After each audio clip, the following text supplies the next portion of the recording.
Bienvenidos a un nuevo capítulo de nuestro programa El 30 te ayuda, como siempre aquí en su casa, por la pantalla de Canal 30 Loncomilla, una gentileza de TV Cable Loncomilla y Multicom Maule, para las comunas de Talca, Maule, San Javier, Villa Alegre, Hierbas Buenas y Linares. Recuerde que puede participar e interactuar con nosotros permanentemente y en este horario entre las 4 y las 5 a través de las siguientes vías de comunicación. El teléfono que es el 73-256-1630.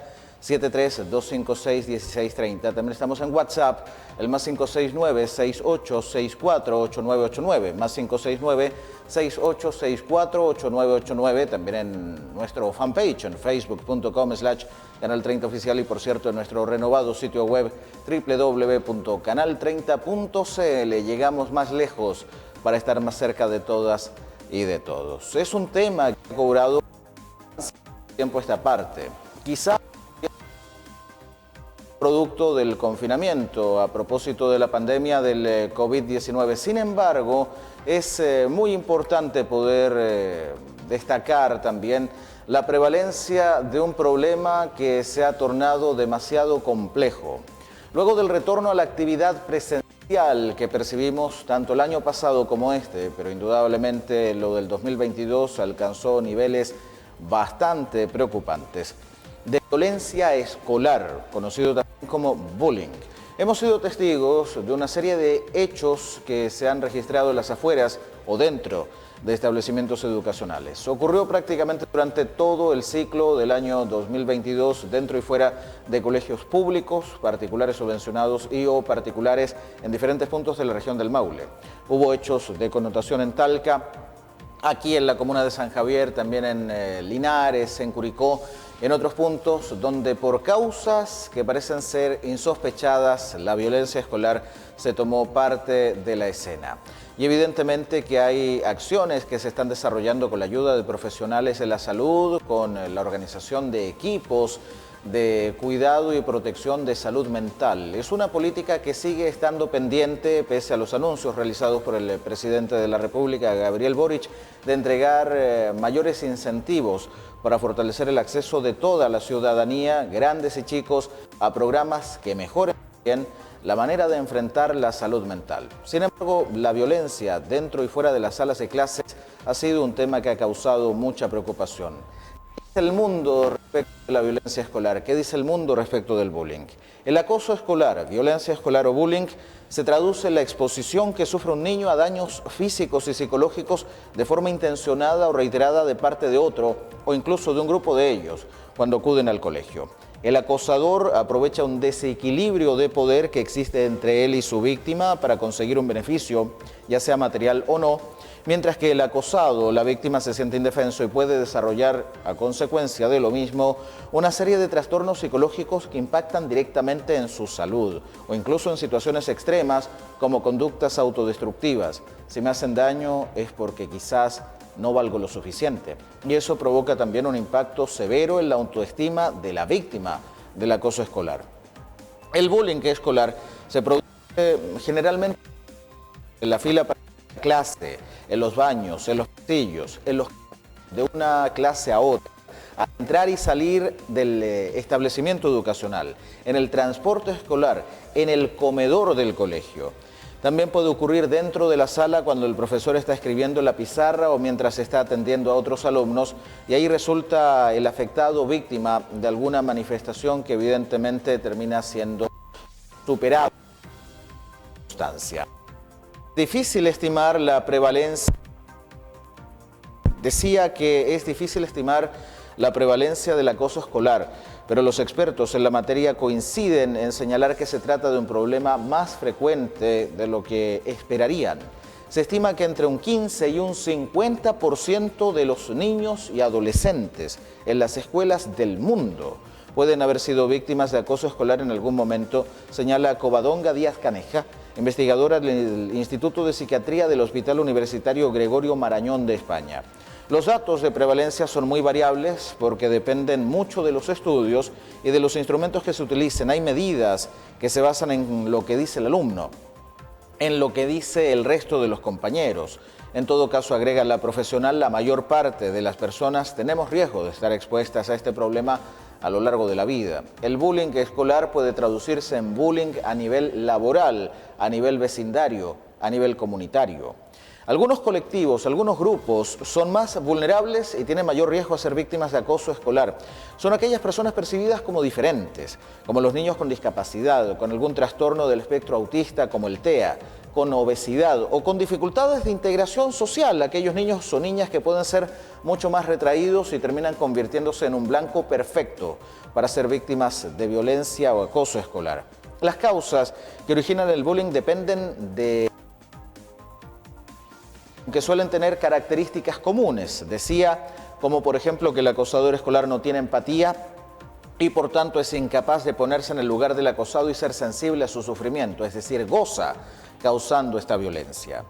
El origen de la violencia del acosador puede venir causada por problemas sociales o familiares que pueden causar a su vez que el niño desarrolle una actitud agresiva y que en la adolescencia se convierta en un ser violento. En muchas ocasiones los acosadores son personas que también han sido acosadas, precisa la profesional Covadonga Díaz Caneja. Otros factores que pueden incidir son una situación socioeconómica desfavorable en la casa, poca organización en el hogar o una tensión constante que puede poner en aprietos al padre con la madre. Y esto se traduce en que la violencia es convertida en un catalizador de esa tensión que se vive en la casa y por consecuencia se desarrollan estos comportamientos en el colegio. Además, también influyen factores relacionados con el colegio y los profesionales que allí trabajan. El clima escolar es clave, afirma la experta. La psiquiatra resalta los elementos que más inciden, la convivencia y el hecho de que haya una cultura de que no solo prevenga el bullying, sino que promueva otros valores. A largo plazo se ha comprobado que se obtienen mejores resultados al fomentar lo positivo que al prevenir lo negativo. Es decir, desarrollar acciones de mayor integración tanto de la víctima como del victimario, porque en el fondo ambos son víctimas en mayor o menor medida. Existen una serie de indicadores que han sido detectados por parte de los profesionales y que dan muestra de que el niño acosado puede presentar y alertar a los padres y profesores en caso de que se esté sufriendo bullying escolar. Problemas de memoria, dificultad de la concentración y atención y descenso del rendimiento escolar. Depresión, ansiedad, irritabilidad, falta de apetito, dolor de cabeza, malestar generalizado, cansancio, sensación de ahogo. Dificultades para dormir, pesadillas, insomnio, aislamiento social, apatía, introversión, mantenerse en un estado de alerta constante, es decir, andar permanentemente a la defensiva con todo lo que hace o con todo lo que se le dice. No querer ir al colegio ni juntarse con otros niños. Faltar al colegio de forma recurrente. No hay ganas de asistir al colegio, por razones más que obvias. Sentimientos de culpa y asumir responsabilidad ante los hechos. En el fondo que yo soy culpable de lo que me pasa. Conductas de huida, de evasión, negación de los hechos, incongruencias, llanto incontrolado, respuestas emocionales extremas, mucha alegría, mucha pena. Miedo a perder el control o miedo a estar solo. Síntomas como temblores, palpitaciones, inquietud, nerviosismo, pesimismo, ideas e intentos de suicidio en casos más extremos. La prevención del bullying o acoso escolar es fundamental para minimizar y reducir sus efectos lo antes posible. Según los especialistas internacionales, dado que las causas que motivan el bullying son muy diferentes, hay que buscar soluciones al problema mediante una propuesta amplia y abierta, contando con el diálogo como la principal herramienta para tratar de ponerle coto, atajarlo, prevenirlo, frenarlo. Hay varias estrategias que son sugeridas. Por ejemplo, una apunta a reducir la incidencia del bullying. Los profesores y los padres o tutores de los adolescentes muchas veces tienen que llevar a cabo medidas que impidan la aparición de nuevos casos de violencia escolar o bullying. Para conseguirlo deben identificar los factores de riesgo que los generan y actuar sobre estos. Pueden realizarse acciones como campañas de sensibilización sobre el maltrato infantil, talleres formativos que busquen explicar a los padres los modelos educativos adecuados, de manera que la víctima de bullying no se sienta como responsable de lo que le pasa, sino que entender que es una víctima más del fenómeno y por consecuencia tomar algunas medidas, pero no reaccionando de la misma forma que quien lo violenta. Y también para reducir los casos hay que llevar a cabo actuaciones que dificulten que el maltrato se siga produciendo y que el adolescente, porque es en la adolescencia donde se genera mayormente este número de fenómenos, tenga mayores problemas. En ese sentido, se traduce en una necesidad la existencia de relaciones de comunicación fluida entre las familias y los profesores del centro educativo al cual asiste el niño o la niña que resulta ser víctima de acoso escolar. Una relación fluida permitirá ir detectando también algunas situaciones que pueden dar luces respecto de esta situación tan violenta y que termina convirtiendo e impactando negativamente en la vida de quien padece los sufrimientos de la violencia escolar. Además, los profesores deben aumentar la vigilancia a la entrada y a la salida del colegio, así como en los lugares donde es frecuente que se produzca el acoso. Por ejemplo, la calle frente al colegio, un parque, una plazoleta o alguna callejuela cercana al establecimiento donde se producen varios actos de violencia. Por otro lado, la compañía constante de 2 o 3 personas de la confianza del acosado hasta que desaparezca el sufrimiento puede ser beneficiosa para el alumno, como una forma de entregar orientación y compañía.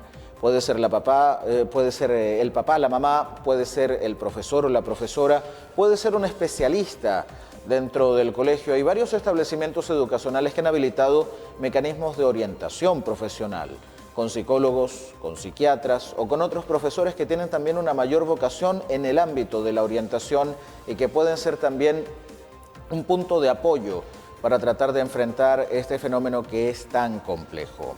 Según el documento denominado Pautas para Padres y Madres ante el acoso escolar de Save the Children, de Salvemos a Nuestros Hijos, las formas que utiliza el acosador para intimidar a su víctima se dividen de la siguiente manera. Ojo, acoso físico, donde el acosador empuja, golpea o utiliza algún instrumento para hacer daño físico a su víctima. También puede esconder sus cosas. Acoso verbal, insultos, poner alguna chapa, apelativo, apodo, nombre, hacer amenazas, provocar a otros niños. Acoso social, y este tipo de bullying se produce cuando el acosador decide aislar, exprofeso, aislar porque sí a su víctima, difundiendo rumores, a este le pasa algo, este tiene el pelo así, bla, bla, bla. Convencer a otros niños de que no hablen con la víctima o lo humillan en público para que el acosado se sienta completamente aislado. Acoso sexual inclusive. Son todas las acciones que tienen que ver con los actos sexuales, como tocamientos no consentidos o que se burlen de la orientación sexual de la víctima. Este es así, este es asá. Acoso por internet o ciberbullying, que también ha proliferado.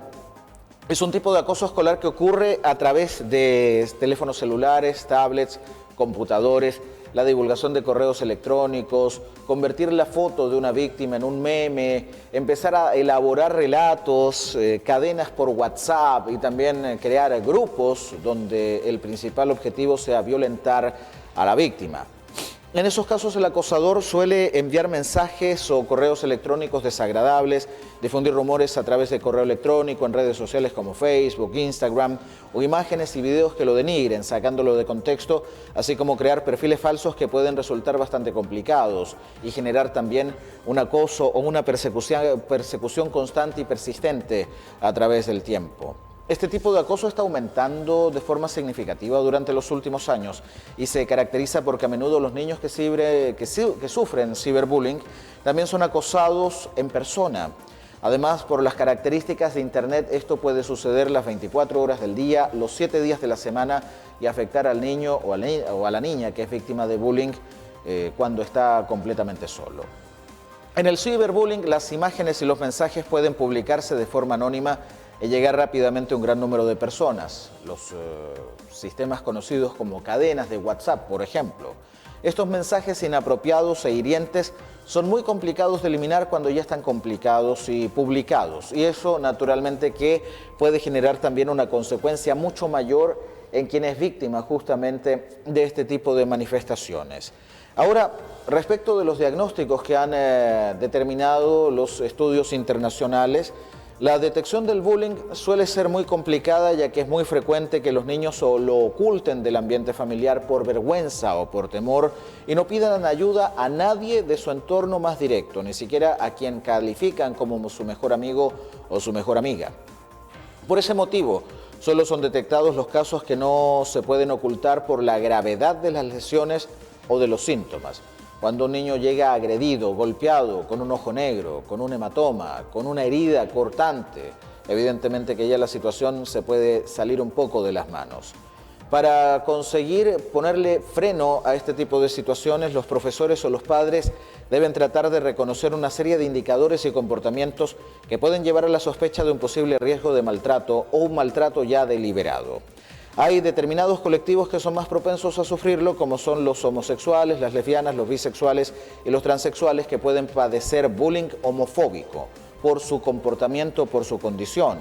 Los niños más vulnerables al bullying suelen ser percibidos como diferentes por el resto de los niños. Pueden ser gordos, pueden ser flacos, padecer algún tipo de discapacidad, utilizan gafas, utilizan, por ejemplo, brackets o aparatos dentales, ropa diferente del resto, son nuevos en la escuela y el proceso de integración e inclusión no ha sido fácil. Y eso los convierte también en un blanco fácil, en una presa fácil para quien comete este tipo de actos de violencia. Los menores, por lo general, son incapaces de defenderse y el acosador los percibe como una persona débil, poco popular y con pocos amigos. Para atajar el acoso escolar es necesario actuar en diferentes niveles, que se resumen en acabar con la situación que genera el acoso y atender adecuadamente a la víctima. En este segundo aspecto, que es la atención adecuada a la víctima, el tratamiento dependerá de cada caso y requerirá del estudio individual del paciente y cómo abordar conjunto por parte de diferentes especialistas una situación que puede ser muy difícil. La psiquiatra del Hospital Gregorio Marañón cree que hay que partir del reconocimiento de que se trata de un problema grave y hay que intervenirlo. Recuerda a su vez que hace no demasiado tiempo se planteaba que era un problema de niños al que se restaba importancia porque se aseguraba que no tenía repercusiones y se resolvía por sí mismos. O sea, era natural de la infancia o de la adolescencia. Sin embargo, el tiempo determinado y las consecuencias de los hechos a que la intervención tiene que ser precoz y realizarla de forma individual, es decir, apenas ocurra, hay que comenzar desde ya a atender este tipo de circunstancias. En muchas situaciones es necesario modificar la estructura de la clase porque puede ser que se esté fomentando el acoso y ahí pueden ayudar implícitamente y sin darse cuenta muchos profesores, con un comentario, con un análisis, con una forma de apuntar un ejemplo que quizás sea poco favorable. No sea como tal, no sea como cual, porque al final le puede ir mal en esta prueba, por decir algo. Otro punto importante es actuar sobre los alumnos implicados, tanto las víctimas como quienes les están acosando. Hay que averiguar si las personas que están implicadas tienen algún tipo de dificultad adicional y les tenemos que ofrecer un apoyo complementario, expone la psiquiatra. Puede ser de gran ayuda trabajar con los compañeros que están alrededor de las personas implicadas en el bullying, pero que no han participado directamente. Un objetivo fundamental es acabar con el famoso muro del silencio que se levanta en torno a quienes sufren acoso escolar y que provocan también un distanciamiento forzado y su separación, la separación de la víctima del resto del grupo de compañeros y compañeras, a tal punto que incluso no tenga la posibilidad de integrarse a un grupo para realizar un trabajo en el colegio. Al final, concluye la especialista, la idea es actuar de forma coordinada en todos los niveles, las familias, los colegios, la salud mental, los alumnos, proporcionarles el conocimiento adecuado y promover desde el principio el respeto a la diversidad. En nuestras diferencias está el enriquecimiento de las comunidades y apreciar y valorar que cada diferencia nutre, contribuye al crecimiento de la comunidad en su conjunto. En cuanto a la atención psicológica y psiquiátrica a las víctimas de acoso escolar, la profesional Genoveva Díaz Caneja insiste en la necesidad de ir caso por caso. Hay personas que una vez que se resuelva la situación de acoso no van a necesitar mucho apoyo adicional, sin embargo, otras sí podrían requerirlo. Dependerá de factores como las manifestaciones clínicas o del tiempo en que se haya producido esta situación, si es de semanas, si es de días, si es de meses o incluso si esto ya viene ocurriendo a lo largo de los años, en toda la enseñanza básica o en parte de la enseñanza básica, en toda la enseñanza media o en parte de la enseñanza media. No hay un protocolo estándar. Se recomienda entonces a que los profesores y en general a todos los funcionarios y funcionarias de un colegio que estén pendientes de cómo responde el afectado ante esta situación de acoso pongan mayor atención, pero que cada persona tiene diferentes mecanismos de enfrentarse a las situaciones negativas, es decir, distintos niveles de resiliencia. La intervención variará según el grado de afectación de la víctima, lo que podría incluso desarrollar ansiedad y fobia al colegio o episodios depresivos, entre otros trastornos. Incluso a nivel nacional, la Fiscalía de Chile, a través del Ministerio Público, ha elaborado también criterios que permiten detectar con certeza cuáles son los casos de bullying y cómo atenderlo. Porque en este mismo sentido el bullying existe cuando uno o varios niños o niñas molestan agresivamente a otro de sus pares más de una vez, como por ejemplo insultándoles o diciéndoles cosas feas o golpeándole, haciéndole llorar, tratándolo mal, y ese niño se termina sintiendo triste o con rabia. El niño o niña que trata mal a otro u otros cree que tiene más poder que la víctima, lo intenta dañar intencionalmente, y esto se da muy comúnmente en el colegio o incluso en el jardín infantil. Hemos visto actos de violencia incluso en la enseñanza prebásica.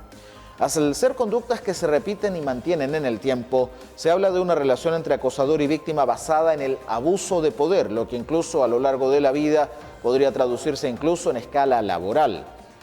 El abuso de poder es una conducta agresiva de un niño a otro aprovechándose de su estatura, de su edad, de la fuerza física o de las características psicológicas que tiene. Es agresivo, es violento, es un líder negativo, no se pone en el lugar del otro, no le importa hacer sentir mal a otros niños. Hay indolencia absoluta. Existen acosos físicos, verbales, psicológicos, sociales y naturalmente que en este mismo sentido, en el caso de nuestro país, según detalla el Ministerio Público, existe una ley nueva que es la 21.013, referida al maltrato hacia personas vulnerables, cuyo objetivo es sancionar las conductas que atenten contra la integridad física y psíquica en niños, niñas y adolescentes, pero que no sean constitutivas de lesiones, es decir, no dejan una lesión física visible, pero son ejecutadas fuera del contexto familiar. Por ejemplo, la persona que agrede es trabajadora de casa particular, auxiliares, educadores de párvulos, profesores, encargados del cuidado de los niños o adolescentes, los mismos compañeros, en fin. Y en esta ley se configuran dos nuevos delitos: el maltrato corporal relevante, maltrato relevante agravado y el trato degradante. Establece nuevas figuras. La figura base que tiene relación con el maltrato corporal relevante a personas vulnerables, la figura agravada, que se entiende como maltrato corporal relevante a personas vulnerables cometida por personas con deber de cuidado, el maltrato corporal o violencia física que no deja huellas en el sentido de no ocasionar alteraciones orgánicas y fisiológicas perceptibles, y se incluyen conductas como golpear, empujar, abofetear, forcejear y zamarrear, entre muchas otras. Y también está el trato degradante, que menoscaba gravemente la dignidad de la víctima, por ejemplo, la profesora que le dice al alumno frente a todo el curso: ¿por qué lloras? ¿Acaso eres una guagua?, responsabilizándose del fracaso escolar. Es importante saber que esta ley, además de proteger a los niños, niñas o adolescentes, protege a los adultos mayores de 60 años o personas en situación de discapacidad, por lo que también la justicia, a través de Carabineros o la PDI, están capacitadas para recibir denuncias y realizar los seguimientos que son pertinentes a este tipo de circunstancias. Y desde el Ministerio Público existen también algunos elementos a tener en cuenta, como por ejemplo, no solo denunciar a la policía o a la fiscalía, sino también dentro del colegio, para que las autoridades tomen las medidas necesarias para proteger a la víctima de bullying o acoso escolar. Y para hacerlo es fundamental apoyarse en la familia o en el adulto que cuida a ese niño o niña que es víctima de acoso y protegerse a diario, que ellos acompañen, que ellos brinden el apoyo para hacerlos sentir mucho más tranquilos. Una situación que ha ido escalando con el paso del tiempo y donde naturalmente que este tipo de circunstancias han generado gran preocupación ante la opinión pública debido a los ribetes que ha tenido, sobre todo, insisto, desde el retorno a la actividad presencial, donde hemos observado también altos índices de violencia dentro y fuera del colegio, porque alguien usa ropa de un color, porque alguien definitivamente no presta atención a lo que dice otro, o definitivamente porque hay una competencia sin sentido que termina convirtiendo este tipo de situaciones en un agente de violencia que debe ser frenado oportunamente. Y por lo mismo la intervención que deben realizar las autoridades educativas en cada escuela o liceo, sea público, particular o particular subvencionado, es fundamental, pero también, ojo, a padres y apoderados que tienen que detectar algún cambio en el comportamiento de sus hijos o hijas y que pueda dar luces de una situación que pueda ser bastante compleja y que tiene que ser evitada a tiempo antes de que haya consecuencias que puedan impactar negativamente en la vida de la víctima, incluso poniendo en riesgo su propia existencia. No lo olvide, denunciar es fundamental y hacerse acompañar de un especialista también es clave frente a este tipo de situaciones que deben ser erradicadas de nuestras costumbres o de nuestros hábitos. Hacemos una breve pausa y enseguida continuamos con más del 30 Te Ayuda hasta las 5 por la pantalla de Canal 30 Loncomilla.